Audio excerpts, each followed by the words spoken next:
do Jair Bolsonaro, muitas vezes se ouve falar ex-capitão do Exército.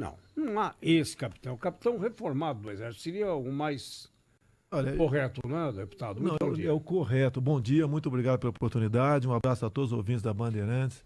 Eu sou o capitão do Exército, da reserva, remunerado, inclusive. E parte da imprensa, eu acho que bota ex para sempre vincular, né, a possibilidade que eu teria sido expulso do Exército. Isso não aconteceu.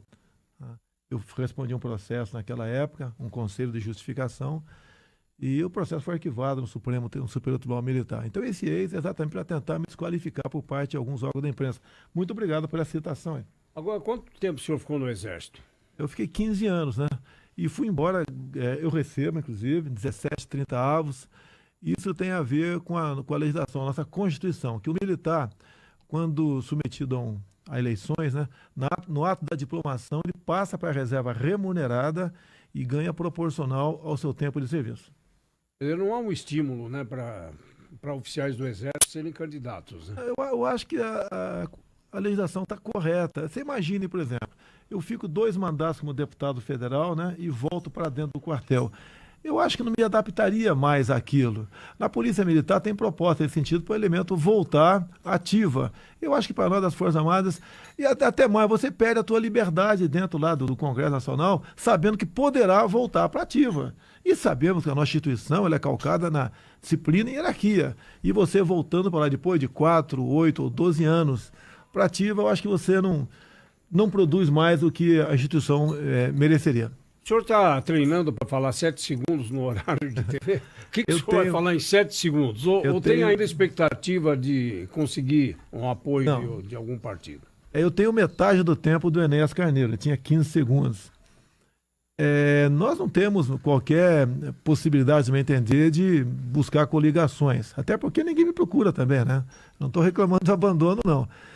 Tendo em vista o quadro político brasileiro, é até bom de ser abandonado nessas horas. Eu tinha um contato, sim, com o Magno Malta, que, caso ele tinha interesse em ser meu vice, mas com o tempo foi passando, ele achou que não interessava mais. E daí o PR ofereceu para a gente que eu podia indicar qualquer nome para ser meu vice, eles fariam a coligação conosco, desde que nós estivéssemos juntos em São Paulo, Brasília e Rio de Janeiro. Eu não concordei porque eu estaria sacrificando pessoas do meu lado por ocasião de eleições para deputado federal. Então acabou a conversa com o PR, foi muito rápido e o PR imediatamente aí foi para o Centrão. Bolsonaro, as redes sociais serão capazes de compensar essa deficiência no horário eleitoral gratuito? Eu não vou nem dizer que serão, né? A nossa única tábua de salvação são as redes sociais. As pesquisas dizem que eu tenho um voto orgânico muito forte, né? Em torno de 80%. Quem diz que vota em mim não muda mais o voto. Agora, nós continuamos agindo nas redes sociais. Agora, o meu Facebook, apesar de 5,5 milhões de seguidores, quando eu boto uma matéria para alcançar 200 mil, vai um dia, muitas vezes. Coisa que há pouco tempo, em poucas horas, eu ultrapassava a barreira do 1 milhão. Temos o WhatsApp, que está na iminência também de ser, de certa parte, né, restringido o que está sendo estudado, que cada informação tua aqui você pode repassar só para mais 20 pessoas. Mas nós temos gente espalhada no Brasil todo, gente que 99% deles eu não conheço, estão engajados nessa causa e acredito sim, as redes sociais, mesmo com essas limitações, farão a diferença e com toda certeza nos levarão ao segundo turno. Deputado, a discussão sobre segurança pública ficou muito concentrada na questão do porte de arma, facilitar ou não. O senhor já repetiu o que pretende fazer se for eleito muitas vezes. Eu queria perguntar, na área da segurança pública, ao senhor como o próximo presidente da República pode enfrentar facções criminosas do tamanho do PCC, que exportou bandidos para todos os estados do Brasil, Rio de Janeiro inclusive, o seu estado, e hoje comanda o crime dentro e fora dos presídios, praticamente no país todo, com tentáculos na América do Sul. Como é que o senhor pretende enfrentar essas facções criminosas que se digladiam nas ruas das nossas cidades atualmente? Você tem que seguir o dinheiro nesse caso, né? Basicamente o dinheiro. Eles não vivem sem isso. O governo federal tem instituições que ajudam na perseguição desse objetivo. Isso seria no macro. E as facções cresceram porque exatamente eles se aproximaram do poder político. Eu falo pelo Rio de Janeiro. Tem comunidades lá, não é de agora, de mais de 10 anos, que só entra tal candidato, e a gente sabe que eles estão intimamente ligados com a política no Brasil. E você sabe muito bem, né? Você é mais jovem do que eu, que o que há de pior no Brasil, infelizmente, grande parte, está no meio político. Agora, como enfrentar esse pessoal? Não tem outra forma. Esse pessoal macro tem que ser por aí. A questão de fronteira. O problema que as Forças Armadas reclamam no combate aos ilícitos na fronteira é a falta de uma retaguarda jurídica e falta de meios para trabalhar. Para o militar, você dando meios para ele, né, ele tem como cumprir a sua missão.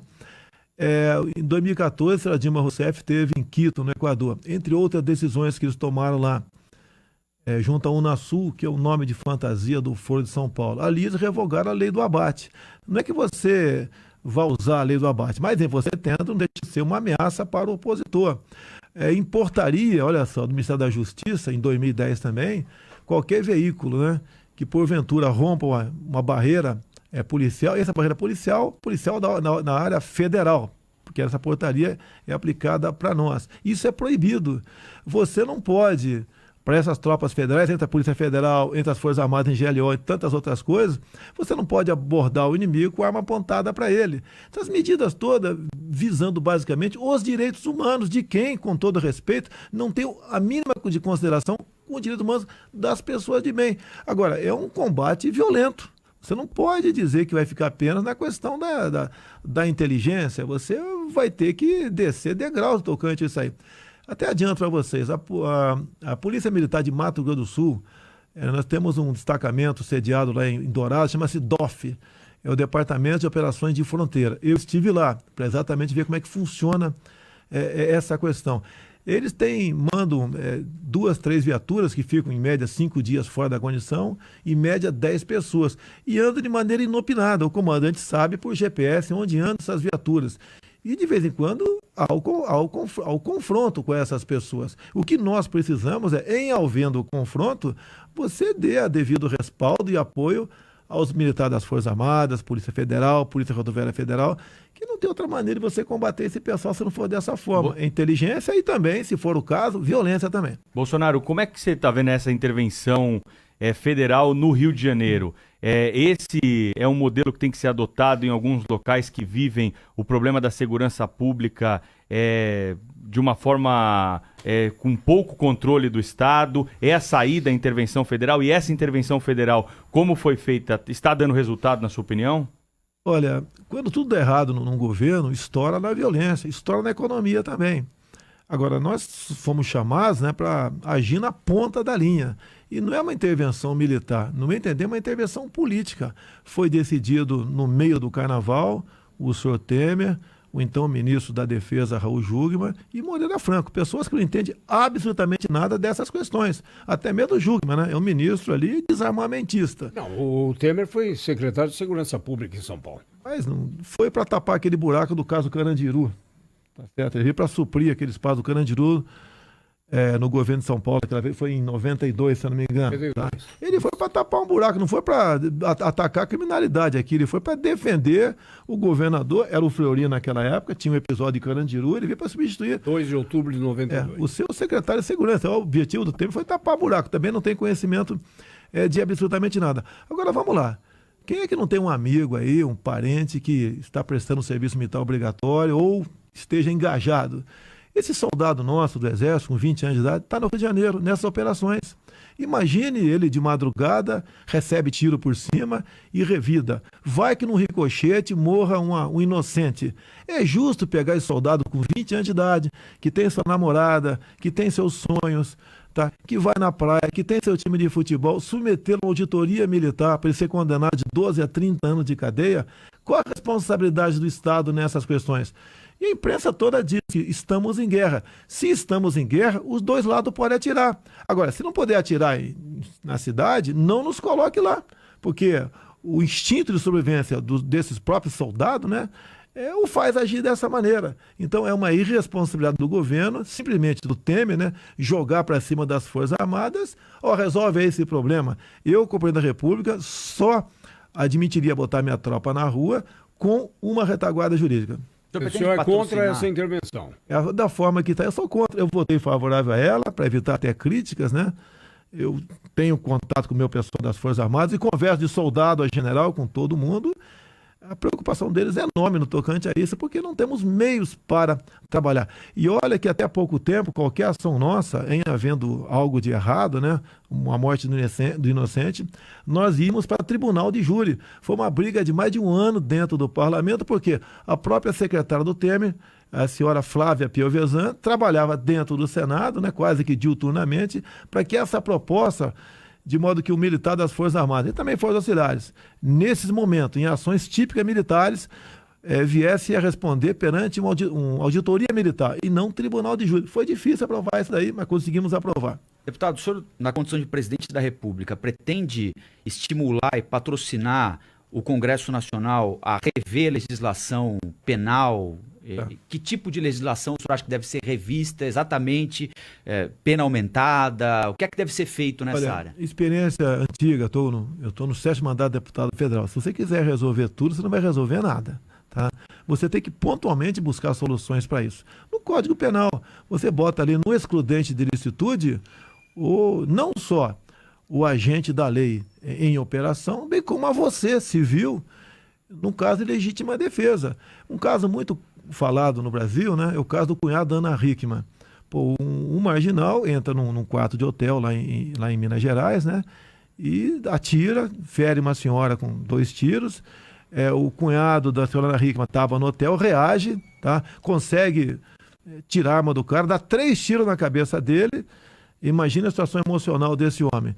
E hoje em dia ele está aí pronto para ir para um tribunal de júri, que a gente não sabe o que pode acontecer. Imagina o estado emocional desse homem. Se ele não fizesse nada, com toda certeza ele ia matar a Ana Hickman, ele ia matar todo mundo lá dentro. Então isso aí temos que botar na lei de verdade. São pequenas mudanças para atingir o seu objetivo. E quando eu falo isso, grande parte daquilo que eu proponho dentro da Câmara, eu copio, né, vou atrás da legislação norte-americana. O senhor também embarca na condição de candidato novo em eleição majoritária, mas com uma pregação mais nítida, já conhecida. E essa situação contribui para essa imagem que alguns querem passar de Bolsonaro e um candidato antissistema? Olha, o que está aí está dando errado. Né? Você vê na política hoje, tem 2 grandes grupos, né? O do senhor Geraldo Alckmin, que juntou o Centrão, onde está a nata da política atual brasileira, está lá, e do outro lado o PT, né, onde eles querem que um ex-presidiário volte a ocupar o Palácio do Planalto. E eu sozinho por lá de cá, com pouquíssimos parlamentares que eu consegui agora, em março, por ocasião da janela, no total somos 8 deputados federais, eu estou por lá de cá. E o que eu falo, não é que eu sou contra, eu sempre fui contra essa forma de fazer política. Quando se fala o toma lá da cá, eu quero deixar bem claro uma coisa. A senhora Dilma Rousseff respondeu um processo de impeachment em cima do artigo 84 da Constituição, porque ela tentou contra a questão orçamentária. Essa é a justificativa. Agora, incorre sim em crime de responsabilidade também o presidente da República, que interfere no trabalho do Legislativo. E a partir do momento que ele oferece ministérios, estatais, diretorias de bancos oficiais, ele está interferindo na liberdade do Legislativo. Então está em curso, em crime de responsabilidade. É isso que nós queremos que deixe de acontecer em Brasília. Esse toma lá da cá e essa troca de simplesmente onde os partidos, que através de seus líderes, que na verdade muitas vezes são líderes sindicais, buscam uma maneira de, ao atender seus aliados, vender o voto ao Executivo. São 8h45, estamos entrevistando o candidato Jair Bolsonaro, do PSL, candidato à presidência da República. Já voltamos com a entrevista. Jornalismo. Jornal Gente. Bandeirantes.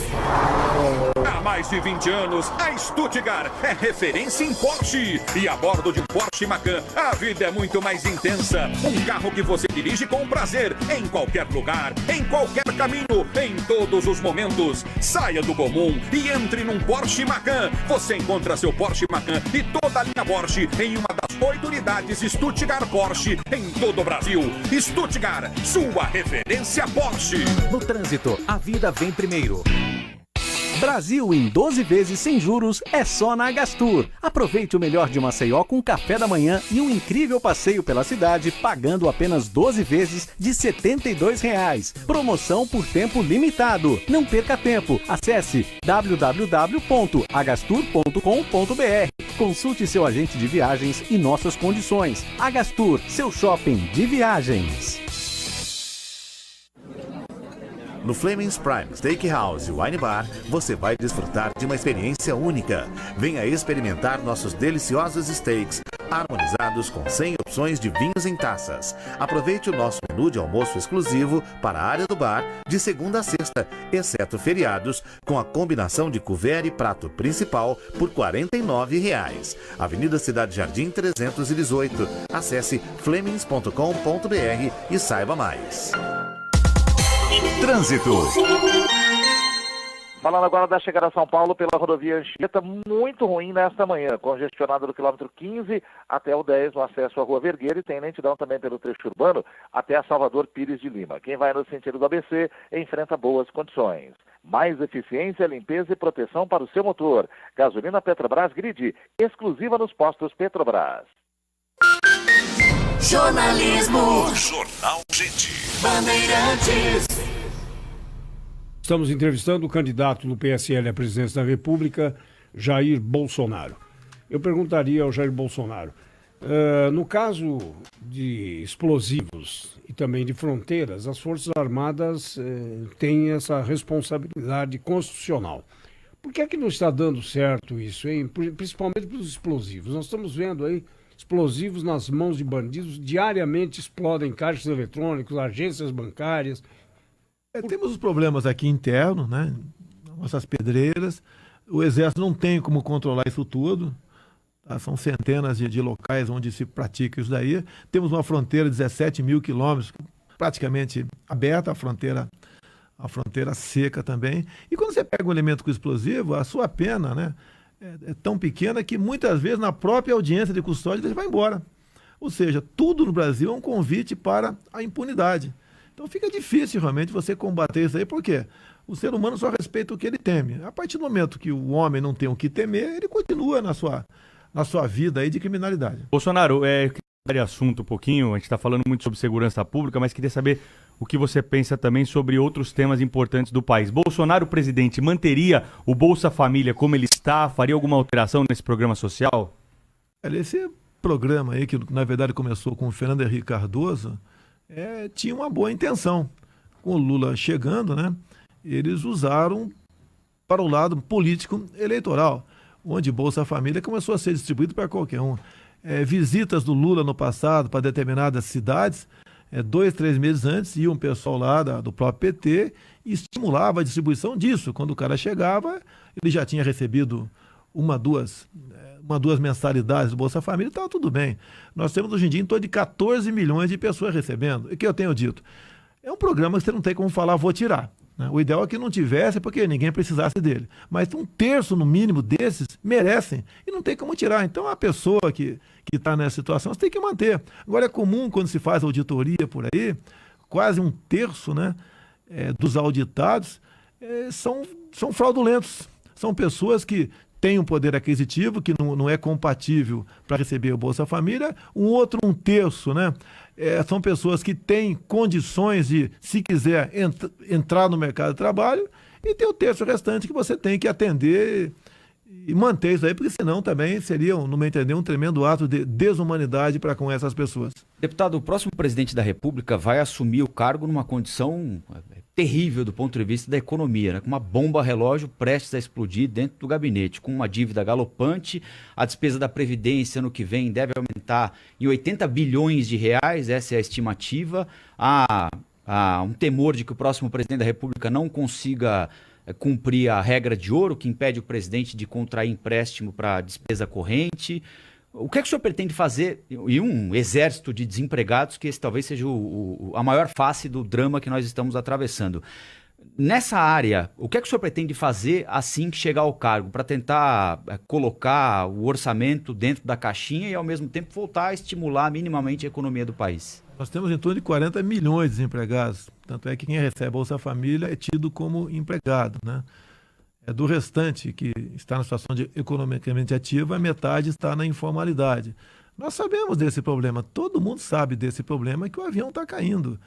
Agora, não é apenas a reforma da Previdência que você tem que buscar uma alternativa, né? Você tem que jogar na reforma da Previdência. Eu tenho uma proposta, tenho discutido com o pessoal da área econômica minha. Não é essa do que o Temer está propondo aí. Tá? Agora, não é apenas, mesmo você reformando a Previdência agora, a previsão no próximo ano é uma economia de 7 bilhões de reais aproximadamente, que o que você vai fazer? Basicamente a reforma para quem não entrou ainda. Mais a médio e longo prazo. Isso não é o suficiente. Nós temos que, quando eu conversar aqui para econômica, né, que eu sou leigo no assunto e tenho humildade para dizer isso aí, como eu não entendo de muita coisa, né, eu fico muito preocupado com quem entende de tudo. A Dilma Rousseff era economista. Então, mas 7 mandatos como deputado, já não dava para o senhor ter uma familiaridade maior com a economia? Eu tenho familiaridade, mas não com essas particularidades. Assim, eu tenho que entender de saúde também, eu tenho que entender do agronegócio também. O que eu quero dizer é o seguinte, eu tenho que ter... Nenhum presidente é maior do que o seu ministério. Ponto final. Tá ok? Agora, você pode ver, qual é o entendimento de Lula sobre a economia? Ele até botou o médico no Ministério da Economia. Tá? Lá atrás, o FHC botou no Ministério da Saúde um economista, que foi o Serra. Eu acho que o que você precisa, para começar a resolver o problema do Brasil, é ter independência para escalar um bom time de ministros. E não na forma como sempre foi feito. Eu costumo falar, por exemplo, um ministério muito importante, Ciência e Tecnologia. Está lá o senhor Kassab. Eu não tenho pessoalmente nada contra ele, mas será que ele entende do assunto? Ou está lá, ou foi colocado lá para dar sustentação, né, de 30 votos para o governo? O ministério não vai ter político. É isso que eu estou falando. Até você incorre em crime de responsabilidade se você fizer esse tipo de nomeação. Agora, vai dar certo? Eu acho que tem que dar certo. Até porque eu tenho, hoje em dia, 110 deputados aproximadamente, que têm um compromisso conosco, né, de aprovar as coisas de forma diferente do que foi feito até agora. Quantas vezes... O senhor acredita mesmo nisso? Olha só, o senhor é um pouco mais velho do que eu, né? Eu costumo dizer, se é para fazer a mesma coisa, eu estou fora. Se é para fazer exatamente o que está, essa mesma receita, o que eu vejo no Centrão. Como é que o senhor governa sem apoio político? Mas apoio para quê? Para continuar assaltando o Brasil? Para fazer os seus projetos. Eu acho até que o Brasil parado é melhor do que como está andando para trás. Bolsonaro eleito presidente... Qual a sua capacidade, Bolsonaro, de conseguir sólido apoio do Congresso? Como se sabe, é uma condição sine qua non para assegurar governabilidade. Então nós estamos dizendo aqui que se não entregar ministérios, bancos oficiais e estatais, como a Petrobras foi arrebentado com a Petrobras, os fundos de pensões entraram no contrapeso disso, se ignorou o BNDES, que se calcula, eu não tenho certeza, vou abrir essa caixa preta do BNDES, chega lá, R$500 bilhão, que ninguém sabe para onde foi esse recurso, para ditaduras, etc. Isso é governabilidade? Ou a gente quebra esse sistema, então não quebra. Vão caçar meu mandato possível impeachment. Se caçar, tudo bem. Não vai ser por omissão nem por corrupção. É esse o recado que eu estou dando. Para compor, dar um jeitinho, se esconder num canto, nos porões do Jaburu e fazer a partida do que está aí, não está certo isso. E olha, mas te digo uma coisa, eu tenho certeza, pela minha vasta experiência de política, né? Vamos supor que o Alckmin ganhe a eleição. Ele apenas vai ocupar a cadeira do Temer. O resto vai ficar tudo como exatamente está. Será que nós queremos isso? Não temos que arriscar a mudar isso daí? O própria pesquisa, vamos supor que sejam certas pesquisas, me dá em torno de 20%, 17%, tá ok? Este povo que me apoia de graça, que eu não sou o patinho feio, eu sou o patinho horroroso da história. Tenho rodado o Brasil todo, tenho histórias maravilhosas para contar para vocês, por exemplo, sobre Roraima, que é um estado que não tem densidade eleitoral, mas eu fui lá 2 vezes para ver os problemas, o seu potencial e como resolvê-los sem recurso. O pessoal acredita na gente no tocante a isso daí. Isso que a gente quer fazer. Para fazer a mesma coisa, peço a Deus que não me deixe chegar lá. O senhor falou sobre Roraima. Roraima está atravessando uma crise enorme. Nós ouvimos aqui algumas vezes a governadora do estado por causa da entrada de venezuelanos pelo estado para tentarem alguma coisa aqui no Brasil. A governadora chegou a pedir o fechamento da fronteira para o Supremo Tribunal Federal, não foi apoiada nem pelo Supremo, nem pelo presidente da República. O senhor, presidente da República, apoiaria uma ideia dessa de fechamento da fronteira com a Venezuela? E como é que o senhor pretende lidar com o fluxo de venezuelanos que provavelmente continuarão entrando no Brasil no ano que vem? Eu tive 2 vezes em Roraima, uma uns 2 anos aproximadamente, a outra poucos meses, para tratar para ver esse assunto. Vem logo, fui sozinho, vem logo esse problema. Realmente os problemas sociais aumentaram em Roraima, né? O hospital público, os postos de saúde, tudo ocupado com venezuelano. E do lado de lá para cá, o governo de lá, o desgoverno de Maduro, e era do Chaves também, que começou isso já com ele, eles aproveitam para lançar para cá pessoas com certa idade, problema de saúde crônico, tá? E joga para cá. Agora, o que você tem que fazer? É que o Exército está fazendo agora lá, de forma muito sacrifício. São postos de triagem, tá? E campos como se fosse até campo de refugiado. O termo não é esse, você precisa do apoio da ONU, Tocantins. Você teria que fazer, então, algo mais amplo para tratar desse assunto. A questão de fechar a fronteira seria um paliativo. Tá? Porque a fronteira é seca. Você não tem efetivo para fechar. E vai fazer o quê? Prender, atirar? Está errado isso aí. Você tem que dar o devido tratamento às pessoas, como alguns países dão aí fora. Campo de refugiado. Agora, não pode continuar simplesmente entrando à vontade, porque entra gente que não presta também para cá. Tem problemas nós temos questões sanitárias que não existe mais no Brasil, que voltaram a acontecer naquela região. E o outro viés de Roraima é o pedaço de terra mais rico do mundo. Até na minha primeira e na segunda também ida lá, usei uma figura de uma força de expressão, né? Uma hipérbole. Eu até abusei e falei, se eu fosse rei de Roraima, né? Em 20 anos teria uma economia próxima do Japão. Com tecnologia, sim. Ali você tem tudo, tem terras agricultáveis, tem descaídas para você fazer, se quiser fazer hidrelétricas, à vontade, você tem um canal, um vale de 12... Tem uma reserva indígena grande lá. Você tem um vale de 12 quilômetros com um desnível de 600 metros, você pode botar gerador de energia que você vai dar conta de Roraima e até mandar energia para cá com toda certeza. Riquezas minerais, as mais variadas possíveis e raras em todo o mundo. E óbvio, né? Tem tudo para se imaginar. Né? E tem a reserva Raposa Serra. Lá tem 2 reservas, né, que fazem parte lá. Não são todas lá dentro. Uma parte pega o estado do Amazonas. É Raposa Serra do Sol e a questão também da reserva Yanomami. Só a reserva Yanomami é 2 vezes o tamanho do estado do Rio de Janeiro. Agora, como é que a gente vai explorar isso? Como é que você... Lá tem como você conseguir fontes de energia alternativa, como eólica, solar, os mapas apontam tocante a isso. Mas você é um país que não tem dinheiro. Como é que você vai falar que você vai dar conta do recado, além dos problemas que se teria que enfrentar, o ambiental e indigenista?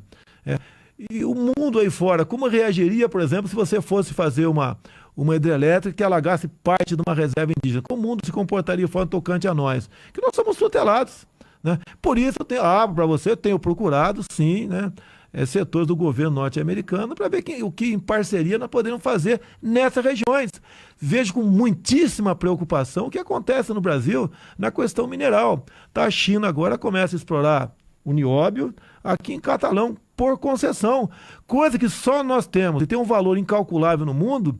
Nós que temos que dar o preço e mais ainda, nós temos que investir em ciência e tecnologia para que não continuemos a exportar isso a preço como se fosse uma liga de ferro, que é que vem acontecendo no Brasil. Então o Roraima tem esses 2 problemas seríssimos lá. Agora, o governo, lógico, o PT não ia fazer isso, e o governo atual do MDB está em fim de festa, né? Fim de governo, também não se preocupa com isso aí. Teríamos que ter tomado decisões contra o governo Chaves desde há muito tempo. Se vocês verem a negociação que foi feita para a Venezuela entrar no Mercosul, a gente cai para trás. Se a gente tivesse CPI no Brasil, tivesse parlamentares, uma quantidade, né, sérios, daria para levar para frente uma CPI sobre essa questão da entrada da Venezuela no Mercosul. Porque olha só, no livro do Pepe Mujica, ninguém vai desconfiar, né, que o livro não é meu, não é de nenhum coronel das antigas que escreveu, foi o Pepe Mujica que escreveu isso aí. Ele disse que... Ex-presidente do Uruguai. Ex-presidente do Uruguai, naquele momento que eles tinham que afastar o Paraguai, que era contra a entrada da Venezuela, um avião da Força Aérea foi buscar um interlocutor de Pepe Mujica e trouxe para conversar com o Dilma Rousseff. E ele escreve lá, agora vem a gravidade, que ele entregou documentos para esse intermediário para levar para o Pepe Mujica, né? Documentos, fotografias, filmes, escutas telefônicas feitas aqui no Brasil pelas inteligências cubana e venezuelana. Esse é o quadro do Brasil. Tá? Não é à toa que ela botou a embaixada da Palestina do lado ali do Palácio do Planalto. No meu entender, eu vou falar um absurdo aqui, pode até, né, o PT continua a ter túneis ali para tratar desse assunto. Não é à toa que um dos últimos projetos de Dilma Rousseff foi um intercâmbio cultural com a Palestina. Nada contra o povo palestino, mas a gente sabe que é o Hamas e o Fatah que conversa com Dilma Rousseff. Estive em Israel até para ver isso. O embaixador lá não nos recebeu. É um elemento que, quando tem as suas folguinhas, né, vai tomar uma cervejinha, né, vai se divertir na Palestina. Está se lixando para o governo de Israel. Então esse é o quadro do Brasil que a gente se encontra, e eu costumo dizer aos dois mais antigos especial aqui, né, tão o mais grave que a questão da corrupção no Brasil é a questão ideológica. 9:02, estamos entrevistando o candidato do PSL à presidência da República, deputado Jair Bolsonaro. Esta meia hora tem o apoio de Imecap Hair. Não se deixe enganar com qualquer promessa. Contra a queda de cabelo, Imecap Hair. Imecap Hair apresenta Cabelos Espetaculares. Olá, eu sou Fernando Torquato. E eu sou a Gabriela Durlo. Se você quer ter um cabelo forte, com volume e brilho, eu indico Imecap Hair. Imecap Hair deixa seus cabelos saudáveis e com vida. Imecap Hair fortalece o bulbo capilar, combatendo a queda e dando mais força aos cabelos. É isso mesmo, Torquato. Para combater a queda e ter um cabelo cheio de vida, só tomando o Imecap Hair. Saiba mais em cabelosespetaculares.com.br. Menina, que trânsito! Que foi? Ah, de sempre. Buzina, buzina, buzina. E você? Ah, desconto, desconto, desconto. Mas sim. Respeitei o limite de velocidade, desconto. É? Nenhuma frenagem brusca, desconto. Curva certinha, desconto. Nenhuma buzinadinha? Ah, só a do ciclista para agradecer a preferência. Chegou o aplicativo Trânsito Mais Gentil do Porto Seguro Alto. O app que transforma sua gentileza no trânsito em prêmios e descontos no seguro. Pegue o caminho da gentileza. Baixe agora ou consulte seu corretor. Aqui você encontra tudo. Roldão, tem preço baixo e promoção. Roldão, tem qualidade e variedade. Roldão, economia de montão. Roldão, tem pizzaria, padaria. Roldão, tem tudo para abastecer. Roldão, o seu comércio é sua casa. Roldão, é só você aparecer. Vem pro Roldão. Atacadista Roldão. Vem pro Roldão. Atacadista Roldão. Roldão, aqui tem economia de montão. Roldão. Trânsito. Falando do trânsito agora na Radial Leste, no sentido do centro, tem lentidão da Praça de Vinolândia até o metrô Vila Matilde. Tem também outro bloco que vai do metrô Penha até a saída da Avenida de Canduva. Também do metrô Tatuapé ao metrô Belém tem lentidão e do viaduto Guadalajara ao Parque Dom Pedro II está ruim. Para quem vai no sentido do bairro, a condição pela Radial Leste é boa. Mitsubishi Outlander, para você que quer um SUV 4x4 de verdade, com espaço para 7 pessoas. Aproveite, bônus de R$6 mil por tempo limitado. Pedestre, use a faixa. Jornalismo. Jornal Gente. Bandeirantes. O candidato à presidência da República, Jair Bolsonaro, está preocupado ou só está atento ao voto feminino? Olha, voto é voto. Eu sofro muito, né, com rótulos tocante às mulheres no Brasil. Aí jogaram no jornal lá de Porto Alegre que eu defendia, que teria defendido que mulher tem ganhar menos do que homem porque engravida. Não sei de onde veio essa estupidez. E eu sou obrigado a justificar no Brasil todo. É um fake? Isso começou a ter mais ou menos uns 6 anos, 5 anos, até antes de eu me pensar em ser candidato à presidência. Tem que explicar o tempo todo. Agora, o voto feminino. O voto feminino é um percentual muito maior delas não quer participar das eleições. Quer anular o voto, votar em branco, não comparecer. Porque a mulher tem um sentimento diferente nosso, né? Tem um sexto sentido, nós não temos. Ela sofre mais problemas do que nós no dia a dia. Ela é mais responsável pela educação dos filhos, né? Ela vive muito mais a questão da violência do que nós. Não só contra os filhos, né, que são nossos também, mas também a pessoa dela, a fragilidade da pessoa dela. E quando ela vê que os atores políticos não dão conta do recado, qual é a tendência? A tendência é boicotar as eleições. Então tem isso aí. Agora, por outro lado, nas pesquisas que é feito lá, você separar homens e mulheres, né, até entre as mulheres, se fosse eleição só entre as mulheres, estaria na frente de todo mundo também. Então esse rótulo apesar de eu sofrer com ele, as mulheres, em grande parte, me apoiam sim. Sobre essa coisa das mulheres grávidas a que o senhor se referiu aí, eu tenho o trecho aqui a que o senhor se refere como fake news, foi uma entrevista para o Zero Hora, né? Zero Hora, perfeito. O senhor disse: eu sou liberal, defendo a propriedade privada. Se você tem um comércio que emprega 30 pessoas, eu não posso obrigá-lo a empregar 15 mulheres. A mulher luta muito por direitos iguais. Legal, tudo bem. Mas eu tenho pena do empresário no Brasil, porque é uma desgraça você ser patrão no nosso país com tantos direitos trabalhistas. Entre um homem e uma mulher jovem, o que o empresário pensa? Poxa, essa mulher está com aliança no dedo, daqui a pouco engravida, 6 meses de licença maternidade. Bonito para ser. Tudo bem. Quem vai pagar a conta? O empregador. No final ele abate no INSS, mas quebrou o ritmo de trabalho. Quando ela voltar, vai ter mais um mês de férias. Ou seja, ela trabalhou 5 meses em um ano. Esse é o pensamento do empresário. Se você pegar uma empresária, ela age da mesma maneira. Vai, nesse aspecto aqui, no que tange a direito trabalhista, o que é que o senhor acha que poderia mudar nesse caso? De diminuição de licença maternidade, por exemplo? Olha só. Se você falar isso daí, você vai botar um montão de gente contra mim. Eu estou mostrando uma realidade. Eu estou mostrando essa realidade que eu pesquisei para responder isso daí. Isso não é opinião minha. Então, mas a partir disso eu estou perguntando ao senhor, o que é possível mudar? Se o senhor pretende mudar alguma coisa? Não pretendo. A legislação trabalhista. A legislação trabalhista não tem como alterá-la porque está engessado no artigo 7º da Constituição. Lá é cláusula pétrea, não dá nem para uma proposta. É uma reforma da Constituição. É uma presunção que a empresária pense dessa forma também? Você tem que fazer, olha só, o dia trabalhista em alguns países é 45 dias. O que você tem que fazer é conscientizar o trabalhador.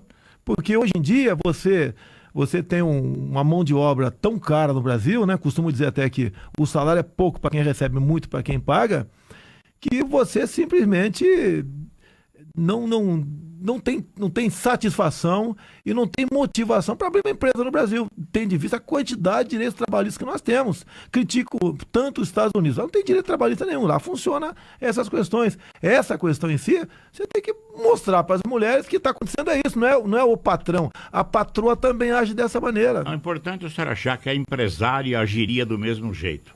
Quer dizer, a empresa não tem sexo. Não, é produtividade. É produtividade, rentabilidade, busca isso aí. Mas eu só queria deixar claro aqui. Não, você tem que primeiro, você tem que discutir no Brasil. Se você falar que é impor isso aí, ninguém vai querer impor nada. Vai passar pelo Congresso Nacional. Vai passar pelo Congresso. Não passa pelo Congresso. Se alguém falar em diminuir o direito trabalhista, não passa. Você pode ver, as Forças Armadas não tinham direito trabalhista no caso da licença gestante. Tá? E eu não poderia apresentar um projeto porque não era competência minha. Nós oficiamos ali o Ministério da Defesa, né?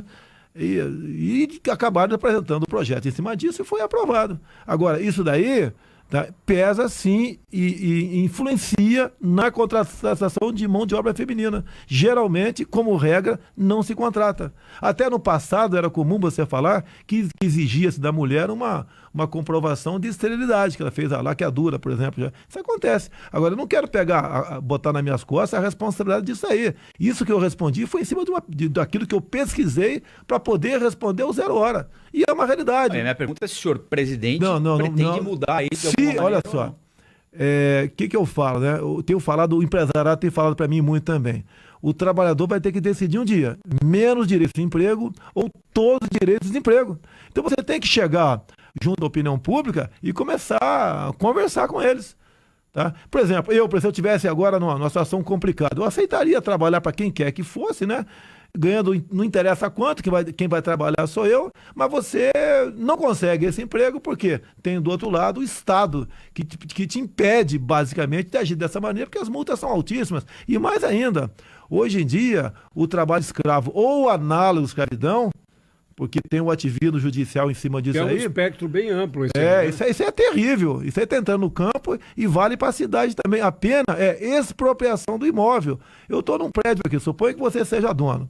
Daí eu falo para você, chefe, tá complicada a minha vida, posso dormir aqui dia sim, dia não num canto aqui, você me autoriza.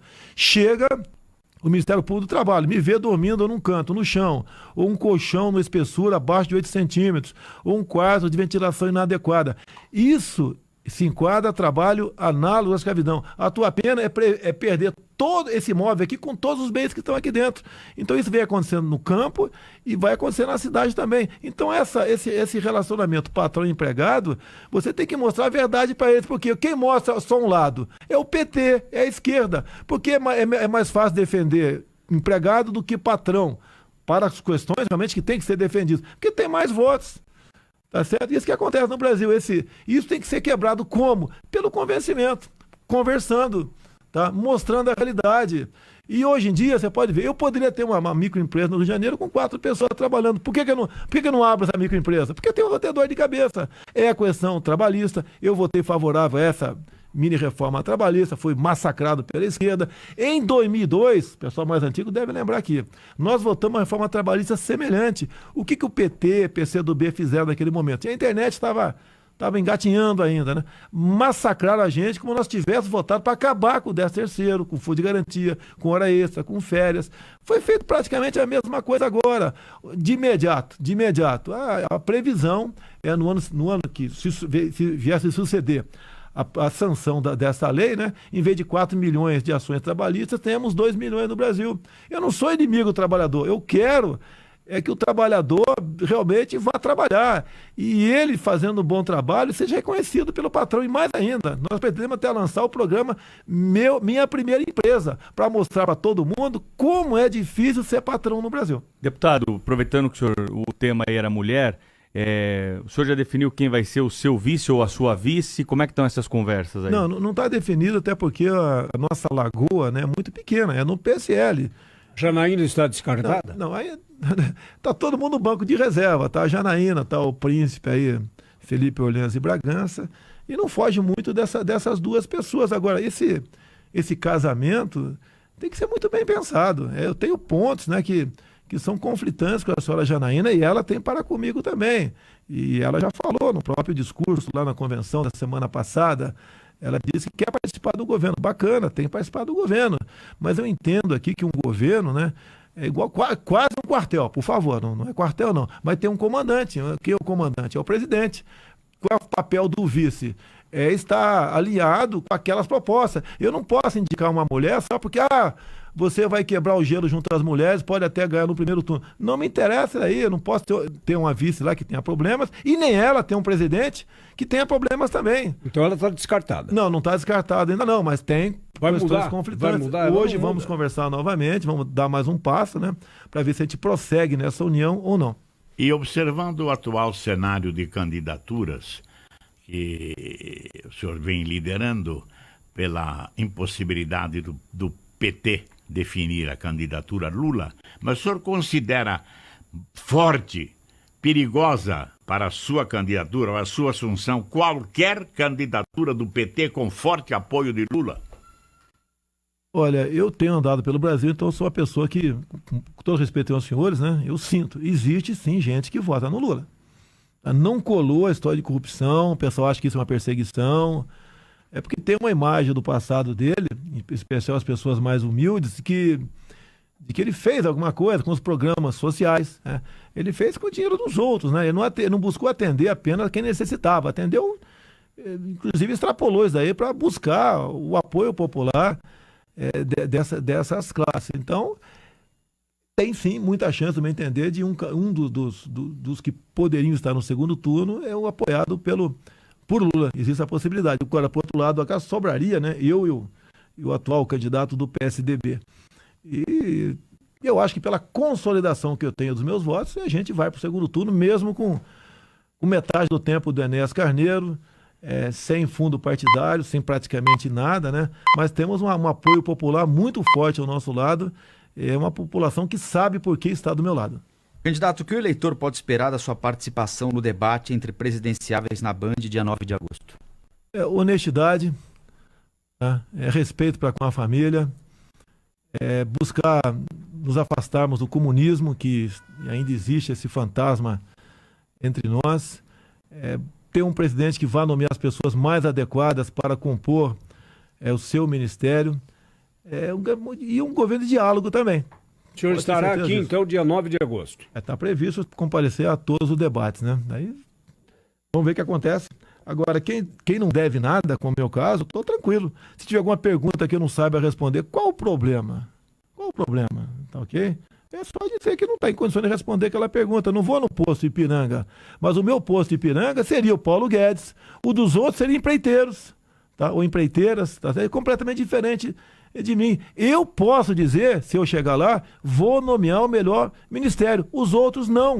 Até a senhora Marina Silva disse há pouco tempo, quem vai compor seu ministério? Os melhores quadros do PT e PSDB. Eu estou preocupado quem seriam os melhores quadros dela. Então essa é uma realidade.